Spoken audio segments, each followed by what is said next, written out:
आज संविधान बचाओ रैली को लेकर के संगठन के रूप से किया गया था, क्या नहीं, देश में झारखंड में हर कोने में इस तरह के कार्यक्रम हो रहे हैं और देश को बताना है कि इस देश के आदिवासी, पिछड़ा,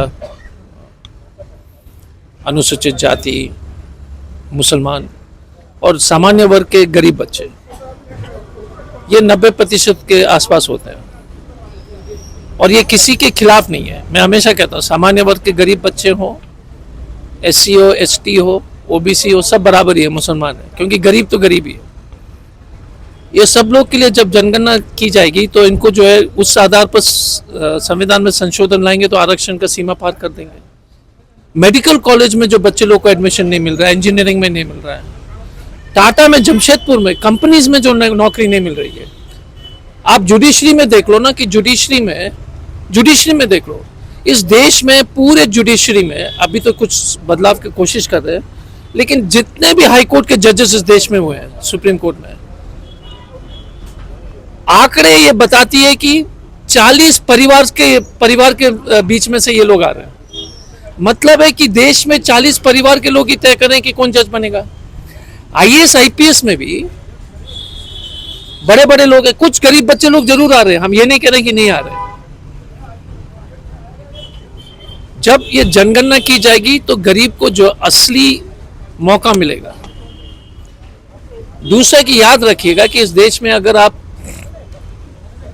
महीने में 25,000 कमा रहे हो ना, तो आप देश के सबसे अमीर 5% में हो। सोच लो यार कि इस देश के 95% लोग 25,000 नीचे से कमा नहीं पा रहे हैं। तुम बताओ 25,000 में क्या चलेगा जब तक बाप और बेटा काम नहीं करेगा। मतलब प्रति व्यक्ति में बोल रहा हूँ जो काम के लायक है। तो एक घर में आप देख रहे हैं कि एक बेटा को 13,000 ठेकेदारी में, दूसरे को जो है 12,000, और मदर किसी के घर में काम करती है तो 8-9,000। यही जो है गरीब लोग और मध्य वर्ग का जिंदगी हो गया है। मैं अपने जमशेदपुर का एक उदाहरण है।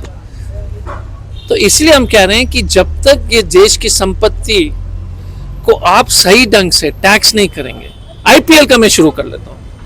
IPL में टैक्स फ्री है।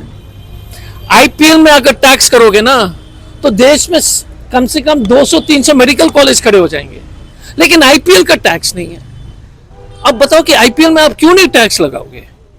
हम ये नहीं कहते कि अब क्रिकेटर कमाना चाहिए, लेकिन कंपनी जो कमा रहे हैं IPL में उसके टैक्स ही नहीं है।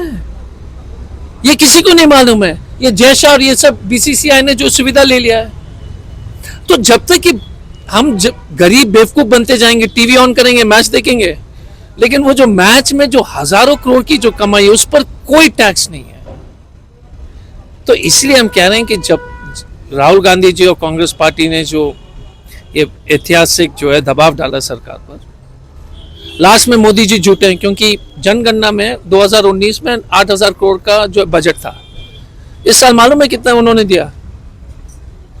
500 करोड़। अब बताओ कौन सा जनगणना होगा।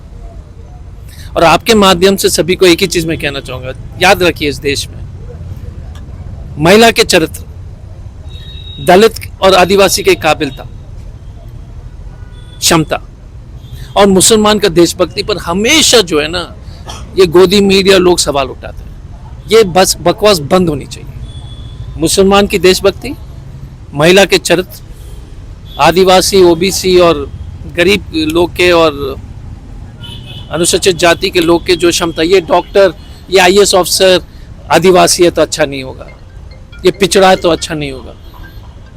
तो ये सब बातें जो आपके माध्यम से बंद कराइए, बहुत ही इंपॉर्टेंट चीज़ है। देश में मैं टीवी में हमेशा जाता हूँ, मैं एंकर को यही बोलता हूँ कि आप हमेशा महिला के चरित्र, वो जो नरवाल की बेटी के बहू के ऊपर क्या कर रहे थे, देख रहे थे ना आप लोग।